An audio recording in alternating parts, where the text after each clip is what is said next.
2026년 1월 1일 새해 첫날부터 전 세계의 시선은 중동의 심장부 이란으로 향하고 있습니다. 지금 테헤란의 거리는 분노한 민중들의 함성으로 가득 차 있고 연기는 하늘을 뒤덮고 있죠. 하지만 우리가 진짜 주목해야 할 지점은 불타는 거리 너머에 있는 냉혹한 국제정세의 변화입니다. 그동안 이란 정권이 국제사회의 제재 속에서도 버틸 수 있었던 유일한 이유는 러시아와 중국이라는 거대한 뒷배가 있었기 때문입니다. 하지만 오늘 이 순간 크렘림긴과 중남해는 기이할 정도로 침묵을 지키고 있습니다. 이것이 바로 독재자들의 고립이자 이번 혁명이 과거와 결정적으로 다른 지점입니다. 단순히 물가가 올랐다거나 기름값이 비싸서 일어난 일시적인 소요 사태라고 생각하신다면 상황을 너무 낙관적으로 보시는 겁니다. 지금 이란은 국가의 생존을 지탱하던 거대한 두 개의 기둥인 물류와 에너지가 동시에 무너져 내리고 있습니다. 반다르 아바스 항구가 봉쇄되고 아바즈의 석유 밸브가 잠겼다는 것은 정권의 호흡기를 떼버렸다는 뜻과 같습니다. 만약 지금 이 순간에도 이 사태가 금방 진정될 것이라고 믿는다면 그것은 이란 정권의 내부 붕괴 속도를 과소평가하는 것입니다. 이미 보안군 내부에서는 동요가 일어나고 있고 핵심 지휘관들은 탈출구를 찾고 있습니다. 1979년 이슬람 혁명이 전 세계에 충격을 주었다면 2026년의 이 거대한 흐름은 그 시대를 끝내는 역사의 복수극이 될 것입니다. 오늘 저는 단순히 뉴스에 나오는 현상을 나열하지 않겠습니다. 왜 이번 사태가 돌이킬 수 없는 파국으로 치닫고 있는지, 그리고 이란의 몰락이 전 세계 경제와 지정학적 판도를 어떻게 뒤흔들게 될지 그 잔혹한 진실을 하나씩 파헤쳐 보겠습니다. 끝까지 집중해 주시기 바랍니다. 여러분이 알고 있던 중동의 질서가 오늘 밤 완전히 사라질 수도 있기 때문입니다. 독재자들 사이의 우정은 달콤한 약속이 아니라 차가운 생존의 계산기 위에 세워집니다. 그동안 하메네이 정권은 모스크바와 베이징이라는 거대한 우산 아래에서 국제사회의 비난을 비웃으며 버텨왔습니다. 하지만 보십시오. 지금 그 우산은 찢겨나갔고 이란 정권은 폭풍우 속에 홀로 남겨졌습니다. 러시아가 왜 침묵하고 있는지 의문이 드십니까? 이유는 명확합니다. 푸틴은 지금 우크라이나라는 거대한 수렁에 빠져 자기 코가 석자인 상황입니다. 테헤란에 보낼 용병도 없고 하늘을 지켜줄 방공 시스템도 없으며 기부할 루블은 한 장 남지 않았습니다. 모스크바의 군사적 물류 역량은 이미 한계치에 도달했고 그들은 크렘린의 창가에서 자신들의 전략적 파트너가 무너지는 것을 무력하게 지켜볼 뿐입니다. 이것은 선택이 아니라 생존을 위한 어쩔 수 없는 포기입니다. 러시아가 이란을 돕지 못한다는 것은 곧 시리아의 보급로가 차단되고 카스피의 남단이 서방의 영향권으로 넘어가는 것을 의미합니다. 그럼에도 불구하고 푸틴은 단 한 대의 드론조차 보낼 여력이 없습니다. 이란 정권이 수만 대의 샤헤드 드론을 보내 러시아를 도왔던 대가가 결국 이런 비참한 외면으로 돌아왔다는 사실이 믿어지십니까? 중국의 태도는 더욱 냉혹하고 현실적입니다. 시진핑 주석에게 이란은 그동안 값싼 석유 공급원이자 1대1로의 중요한 정거장, 즉 매력적인 자산이었습니다. 하지만 내전의 위기로 치닫고 민중에게 거부당하는 지금의 이란은 더 이상 자산이 아니라 정권 전체를 위협할 수 있는 독성 부채에 불과합니다. 베이징은 침몰하는 배에 추가 투자를 할 만큼 어리석지 않습니다. 자국내 부동산 위기와 내수 침체로 골머리를 앓고 있는 중국은 이란 정권의 생명유지 장치를 가차없이 뽑아버렸습니다.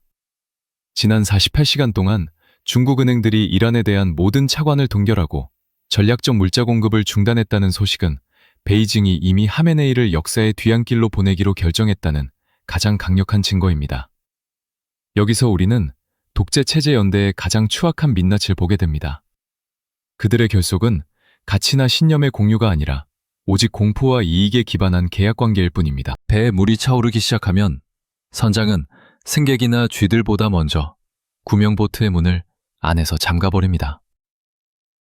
동방의 형제들이라고 굳게 믿었던 이들이 등을 돌린 순간 테헤란의 지도자들이 느꼈을 그 절망적인 고독과 공포가 상상이 가십니까? 이런 정권은 지금 역사상 가장 시끄럽고 요란하지만 가장 철저하게 버림받은 고아의 처지가 되었습니다. 하지만 여러분, 정치적인 고립은 이제 시작일 뿐입니다. 정권의 숨통을 실제로 끊어놓는 것은 외교적 수사가 아니라 물리적인 파괴입니다. 이란 정권이 국제사회의 제재를 비웃으며 외화를 벌어들이고 러시아에 무기를 실어 나르던 그 치명적인 통로가 오늘 밤 완전히 지도에서 사라졌습니다. 정치적 고립보다 100배는 더 무서운 물리적 질식 상태가 어떻게 시작되었는지 이제 그 잔혹한 현장으로 더 깊숙이 들어가 보겠습니다. 지도 위에서 가장 치명적인 선 하나를 꼽으라면 그것은 단연 남북 운송회랑, 즉 INSTC일 것입니다. 카스피해에서 페르시아만의 반다르 아바스 항구까지 이어지는 이 거대한 물류동맥은 단순한 무역로, 그 이상의 의미를 가집니다. 이것은 서방의 촘촘한 제재 그물을 뚫고 러시아와 이란이 생존을 위해 설계한 마지막 탈출구였습니다. 하지만 오늘 밤 그 탈출구가 분노한 민중들의 바리케이트에 막혀 완전히 폐쇄되었습니다. 러시아의 푸틴 대통령이 왜 이 경로를 남부의 관문이라 부르며 집착했는지 이해해야 합니다. 우크라이나 전쟁 이후 흑해와 발트해의 항로가 사실상 봉쇄된 상황에서 러시아에 대해 반다르 아바스는 인도를 비롯한 아시아 시장으로 연결되는 유일한 안전 엘리베이터였습니다. 군사물자를 실어 나르고 에너지를 수출하며 전쟁을 지속할 수 있게 해준 이 혈관이 지금 이란 시위대의 손에 넘어간 것입니다. 이것은 모스크바에게 단순한 상업적 손실이 아니라 전쟁 지속 능력을 상실하게 만드는 군사적 재앙입니다. 러시아의 전쟁 기계에 공급되던 핵심 부품과 자금줄이 이란의 항구 입구에서 멈춰버렸다는 사실은 이제 크렘린에게도 이란의 혁명이 남의 나라 일이 아님을 뼈저리게 각인시키고 있습니다. 반다르 아바스 항구의 상황은 더욱 심각합니다. 이란 전체 컨테이너 물동량의 85%를 처리하는 이 거대한 허브가 멈추자 이란의 대외 무역은 말 그대로 심정지 상태에 빠졌습니다. 항만 노동자들이 파업에 동참하며 크레인을 멈춰 세웠고 항구 곳곳에는 정권의 상징 대신 과거의 사자 태양기가 나부끼고 있습니다. 배들은 하역할 곳을 찾지 못해 먼 바다에 멈춰서 있고 식량과 의약품 그리고 부항군이 사용할 기술 장비의 반입은 완전히 끊겼습니다. 85%라는 숫자가 주는 중압감을 느껴보십시오. 국가 경제에 8알이 넘는 물류가 단 하룻밤 사이에 증발해버린 셈입니다. 이 물류 대란의 여파는 동쪽의 베이징까지 뻗어나갑니다. 중국이 야심차게 추진해온 1대1로 프로젝트의 중동 거점이 바로 이곳이었습니다. 수조 원의 자본을 투입해 구축한 인프라가 시위대의 손에 넘어가고 물류가 마비되면서 중국의 에너지 안보 전략에도 거대한 구멍이 뚫렸습니다. 하메네이 정권은 그동안 자신들이 물류 주권을 쥐고 있다고 믿었겠지만 민중들이 항구의 열쇠를 빼앗는 순간 그 오만함은 처참한 대가로 돌아왔습니다. 지정학적 균형이라는 것은 한순간에 무너질 수 있습니다. 러시아와 중국이 이란이라는 말을 이용해 서방에 대항하려던 체스판 자체가 지금 뒤집히고 있습니다. 물류가 막히면 돈이 돌지 않고 돈이 없으면 그 어떤 강력한 독자 정권도 용병과 충성심을 유지할 수 없습니다. 이것은 단순히 항구 하나를 잃은 것이 아니라 유라시아 독재연합의 심장을 관통하는 보급로가 끊긴 것입니다. 하지만 여러분, 물류의 질식은 재앙의 첫 번째 층일 뿐입니다. 이란 정권에게 진짜 치명적인 타격은 땅속 깊은 곳에서 시작되고 있습니다. 국가의 생존을 지탱하던 뜨거운 현금줄이자 혁명 수비대의 활동자금이 되던 검은 황금의 줄기가 끊어지기 시작한 현장을 보셔야 합니다. 항구가 폐쇄된 것보다 수만 배는 더 무서운 에너지 본토의 붕괴 시나리오가 지금 아바지에서 펼쳐지고 있습니다. 물리적인 파괴는 선언적인 구호보다 수만 배 더 강력한 힘을 가집니다. 지금 이란 정권의 숨통을 조이고 있는 것은 광장의 함성만이 아닙니다. 국가의 심장인 에너지 거점과 폐라고 할 수 있는 물류 허브가 동시에 기능을 멈춘 이 전대미문의 상황을 우리는 직시해야 합니다. 먼저 이란의 에너지 심장부인 쿠제스탄주의 아바지를 주목해 보십시오. 이곳은 이란 전체 석유 매장량의 80%가 집중된 곳으로 정권에게는 마르지 않는 현금 인출기나 다름없었습니다. 하지만 오늘 그 인출기의 전원이 꺼졌습니다. 수년간 민족차별과 경제적 억압에 시달려온 정유공장 노동자들은 단순히 도구적 파업에 그치지 않고 물리적으로 석유 밸브를 잠가버렸습니다. 이는 혁명수비대와 바시즘 인병대 그리고 국외 대리 세력들에게 흘러가던 피 같은 자금이 한순간에 말라버렸음을 의미합니다. 돈축이 끊기면 충성심도 사라지는 법입니다. 하메네이가 부르짖는 저항경제는 이제 물리적 파괴 앞에서 아무런 힘도 쓰지 못하는 종이 호랑이가 되었습니다. 이 여파는 테헤란의 골목을 넘어 전 세계 에너지 시장을 뒤흔들고 있습니다. 하루 400만 배럴의 생산 능력이 마비되면서 싱가포르 현물 시장의 브렌트유 가격은 이미 배럴당 120달러를 돌파하며 급등하고 있습니다.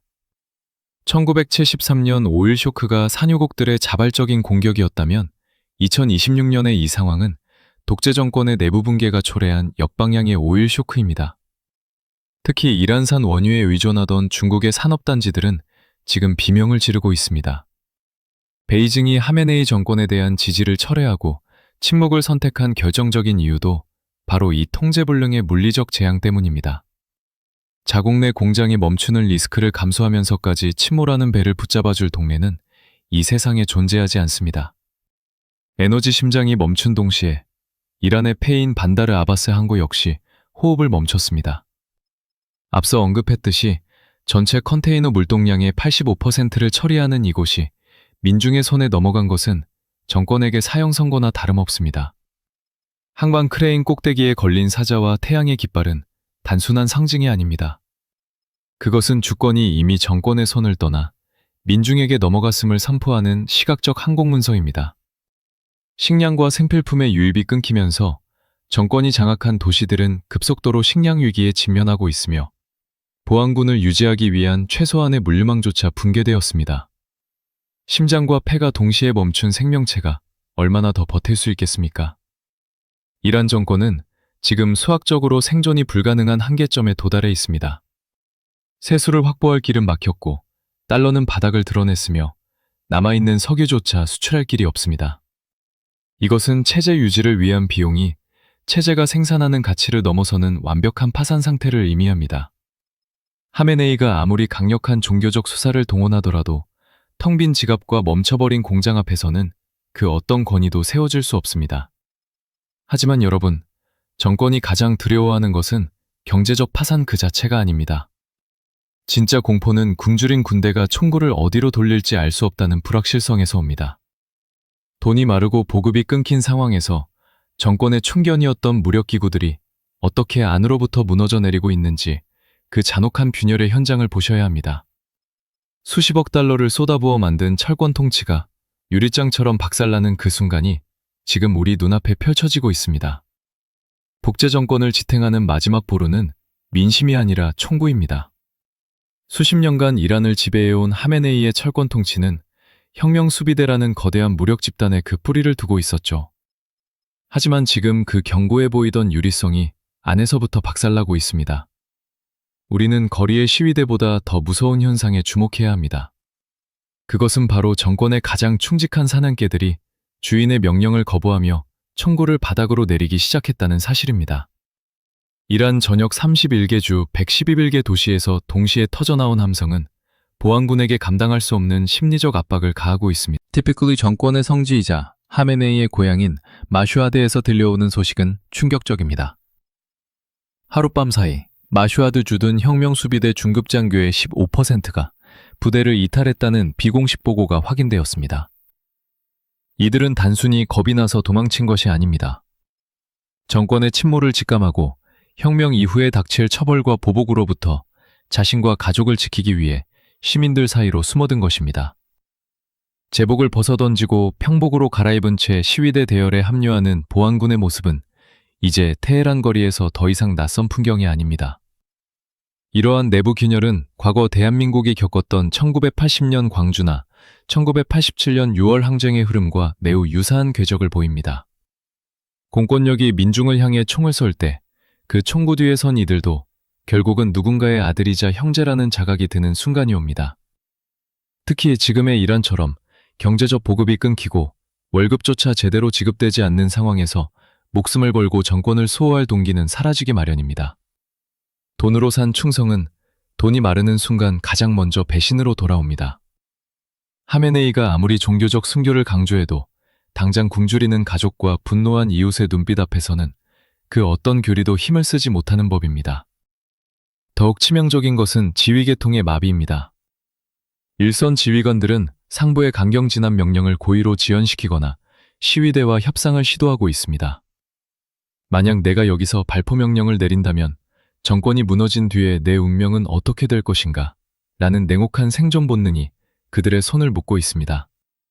이미 텔레그램과 SNS를 통해 보안군 장교들의 신상이 공개되고 있고 민중들은 이들에게 마지막 기회를 주고 있습니다.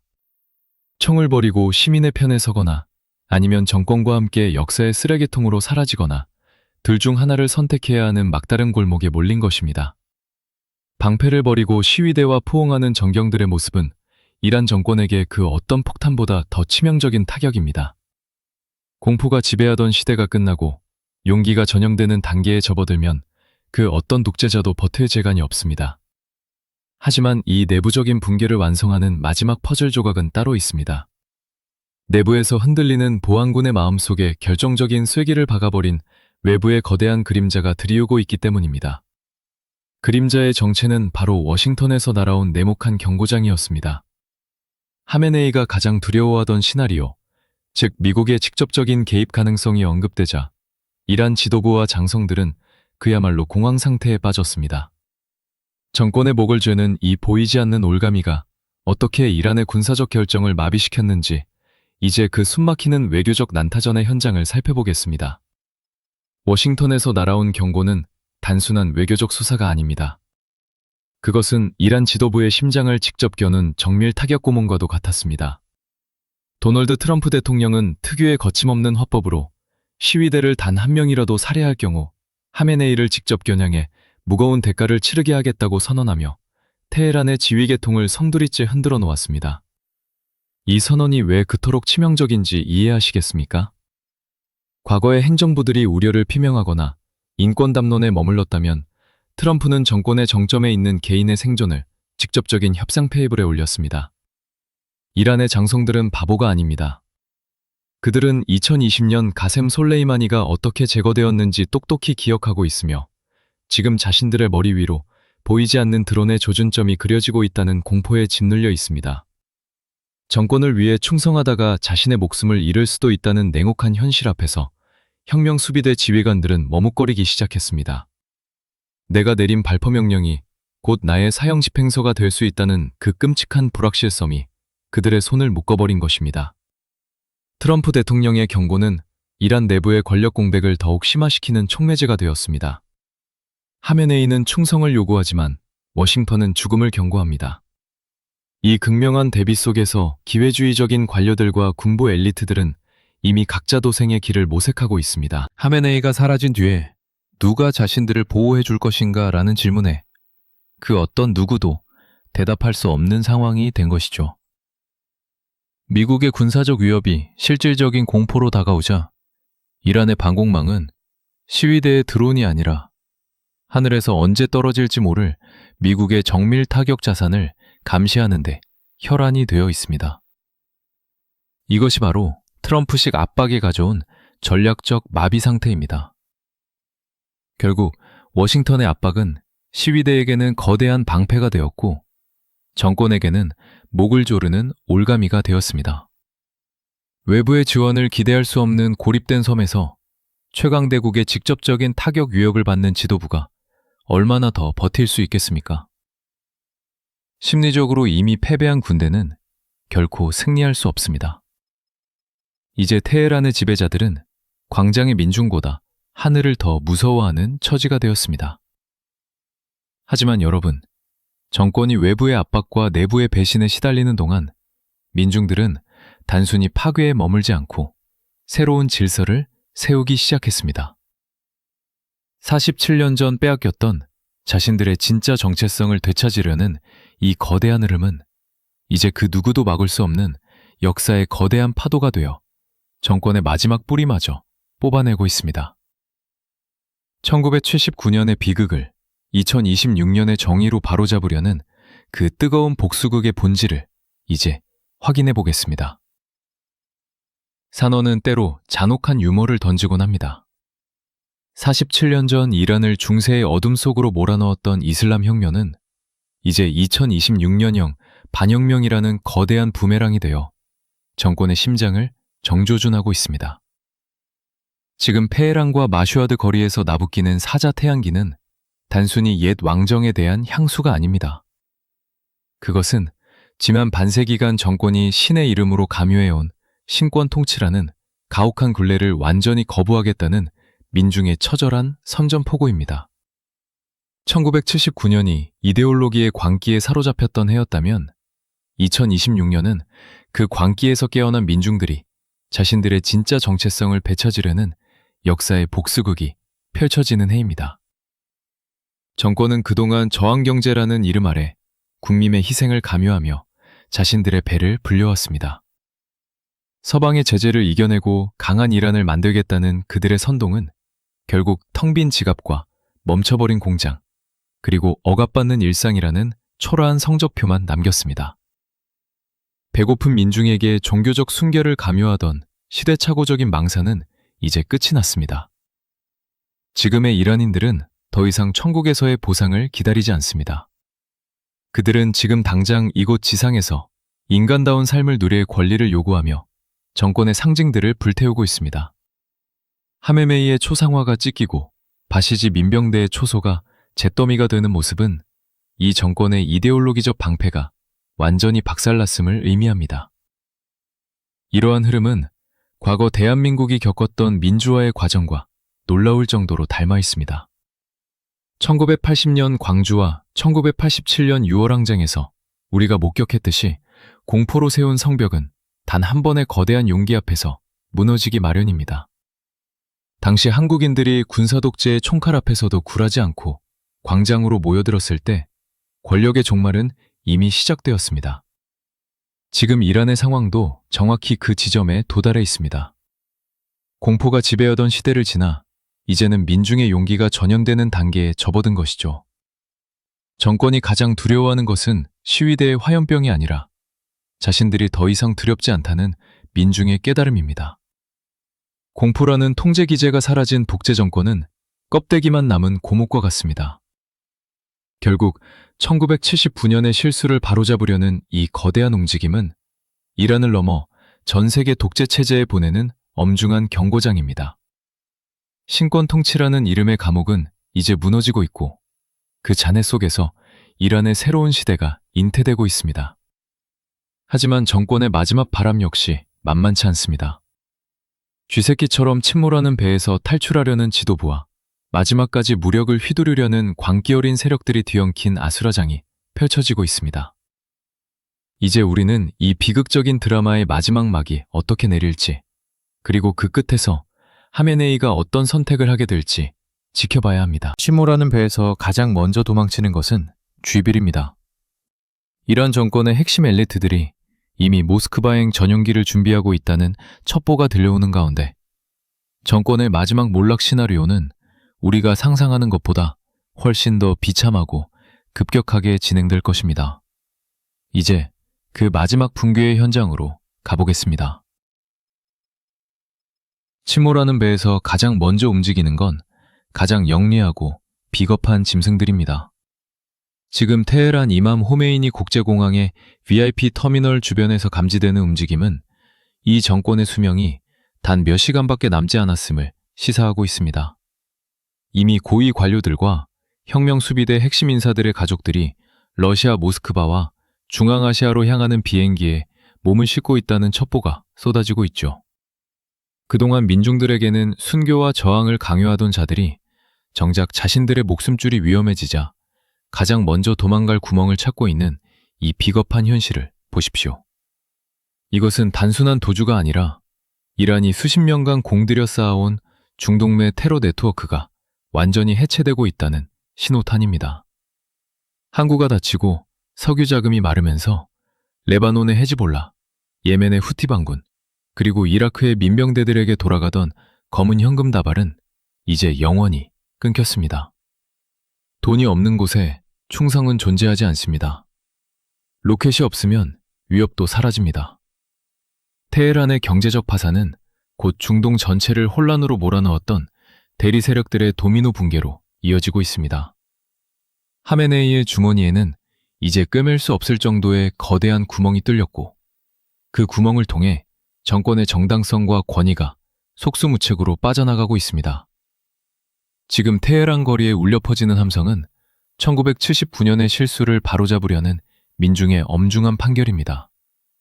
성난 군중들이 장갑차를 탈취하고 테헤란을 접수했다는 소식은 권력의 공백이 이미 돌이킬 수 없는 지점에 왔음을 증명합니다.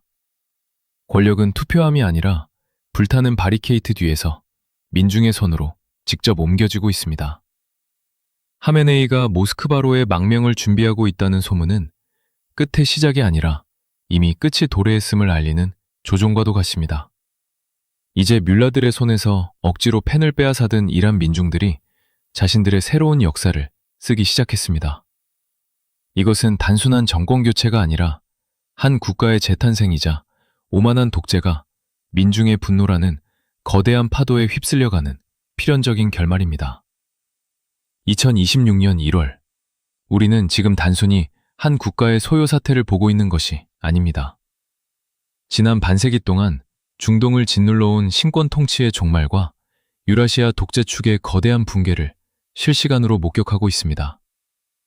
오늘 밤 테헤란에서 타오르는 불길은 하메네이 개인의 몰락을 넘어 러시아와 중국이 설계했던 반사방 연대의 마지막 보루가 무너지고 있음을 알리는 신호탄입니다.